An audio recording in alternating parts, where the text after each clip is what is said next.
Sunday afternoon, the Nations League third place playoff, featuring England, of course, England versus Switzerland. England rather let that game slip away against the Netherlands the other day. There was, 1-1, then we get the goal, sort of 10 minutes to go. That's ruled out through VAR, and then all of a sudden, roof falls in. Gareth Southgate, I think he's going to stick by his philosophy of playing from the back. That's what he's building this new era on, and I don't think he's going to change from that now, and nor should he.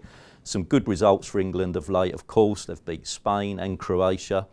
Switzerland, they shouldn't be underestimated. They're ranked 8th by FIFA. I mean, I don't know how much attention people pay to those rankings, but they wasn't disgraced in the World Cup. Got a draw against Brazil there, of course, but were dumped out by Sweden.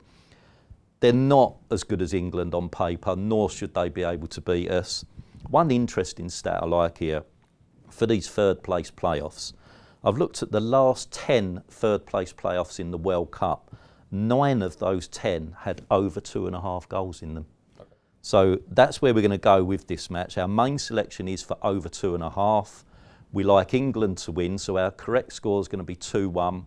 One thing I will point out, like I did in the final, if that's wrong and it does go to extra time, Switzerland will have an advantage over England because they did play 24 hours earlier and, of course, didn't go to extra time.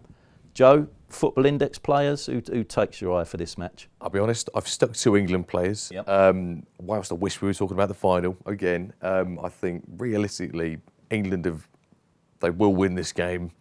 I'm an optimist, and the players that I think are going to do it. I know you mentioned playing out from the back, and I agree that obviously it's a great philosophy, but you've got to play it out to somewhere.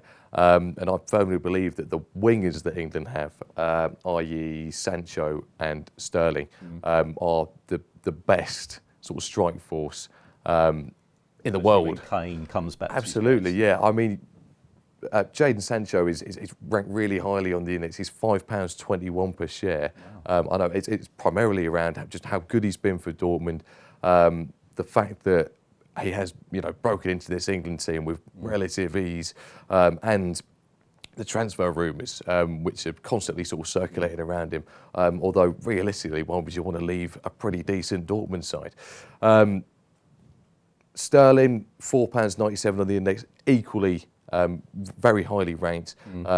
Great season for Man City. I think it was his best ever season this year, just gone. And realistically, if those two guys fire, then I think England win. All that being said, I do want to just mention Marcus Rashford, who I thought had a great game yesterday for the half that he played. He's worth £3.89, and he did rise in value after that game, so people can see how good he is. And realistically, I think Man U need to keep hold of him in order to build that squad into something that resembles more of a Man U team. Regardless, we're talking about international football, so I know you want my score prediction. Yep. I've got a feeling you're going to go with England. Yeah, you might be right, yeah. I'm just going to lay it all out there and go 2-0 England straight up. I know you mentioned that a lot of over time, 2.5 goals. Yeah. 9 out of 10. Sort of thing. 9 out of 10. I think the third place playoff, the teams just tend to let themselves go. There's no pressure, is there? Sure, it's a bit more. Absolutely.